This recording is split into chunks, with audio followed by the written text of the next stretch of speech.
Projekto Abipus Nemuno tikslas skatinti bendruomenės pilietinį, tautinį, kultūrinį ir meninį savimonės ugdymą. Projektas Abipus Nemuno įtrauktas į savivaldybės svarbiausių renginių planą. Šiais metais vienas iš renginių bus Liepos 10 dieną vyksinti Tartoko šventė. Tartokas tai yra Prienų mikrorajonas, toks kaip Dvariuko ar Stadiono mikrorajonai. Plačiau apie šventę mums papasakojo Prienų seniūno pavaduotoja Irena Stasytienė. Žinome, kad yra vykdomas projektas Abipus Nemuno. Koks tai projektas? Šis projektas yra vykdomas nuo 2008 metų, siekiant aktualizuoti Nemuno svarbą Prienų miestui, žmonių gyvenimui. Nors idėja, kad būtina garsinti Nemuną, būtina jį prižiūrėti ir saugoti, jau yra kilusi daug anksčiau. Dar kai dirbau kultūroje, su kultūros darbuotojais mes šią temą analizavome ir bandėme daug ką daryti. Na, o kaip žinote, pirmoji šventė šio projekto buvo surengta Paprienėje prieš 2 metus. Pernai vyko Dvariuko šventė, o šiemet rengiama Tartoko šventė. Pagrindinė šio projekto idėja ir yra išryškinti abipus Nemuno išsidėsčiusius mikrorajonus, surengti kartu su šių mikrorajonų gyventojais šventę, kartu pabūti, susipažinti, pabendrauti. Na, kur yra tas Tartoko rajonas? Tartoko rajonas yra važiuojant Kęstučio gatve link turistinės bazės. Netikėtai Kęstučio gatvė perauga į Paupio gatvelę ir prasideda Tartoko mikrorajonas. Jame yra šiuo metu 8 gatvelės, 6 auga namai, na, o 2 dar namų nėra. Na, o kas bus toje šventėje? Kas yra organizuojama? Kokie renginukai? Na, visų pirma, pradėjome nuo to, kad praktiškai kiekvieną sodybą išnešiojame po atvirą laišką žmonėms, kuriame supažindinome su šio projekto idėja, apie tai, žodžiu, parašėme apie tai, ko norėtume iš gyventojų. Na ir džiugu, kad nemažai gyventojų po to užėjo į svečius, siūlė savo pasiūlymus, savo idėjas. O šiuo metu buvo atliekamas ilgas toks ir kruopštus darbas, apklausimas kiekvienas praktiškai gyventojas, kokiu būdu čia atsikėlė gyventi, kas paskatino jį čia kurtis.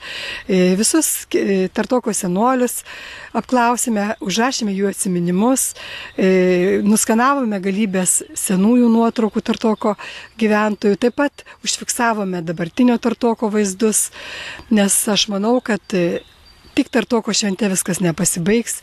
Mes surinksime medžiagą Prienų miesto istorijai ir kas žino, gal kada nors ir kokią knygą išleisime apie Prienų miestą, mikrorajonus, jo gyventojus.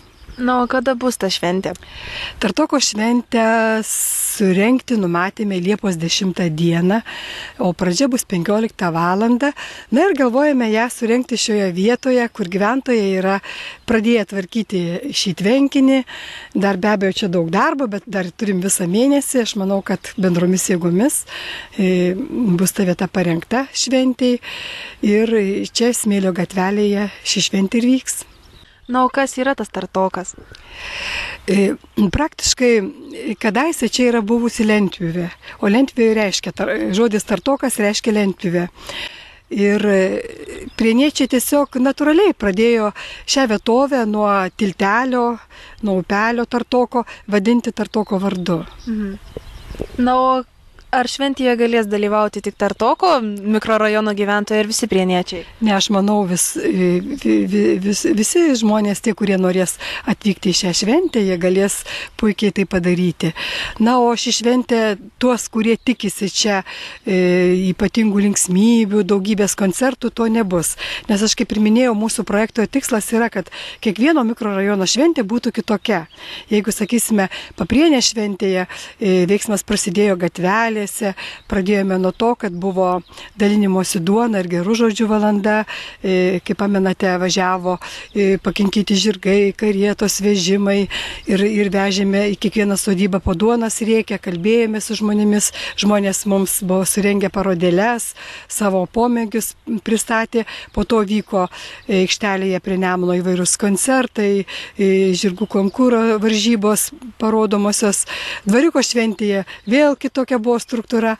Ten laukia žiūrovų gausybė pramogų, plaukimas laivų, vikingų varžytuvės, koncertų masė. Čia ši vieta yra kitokia ir čia šioje vietoje renginio struktūra vėlgi bus kitokia.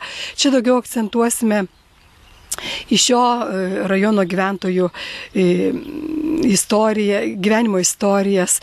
Žodžiu, kaip minėjau, kad daug fotografavom, daug surinko medžiagos, tai bus parengtas filmukas apie tartokiečius, mes jį kartu pažiūrėsime.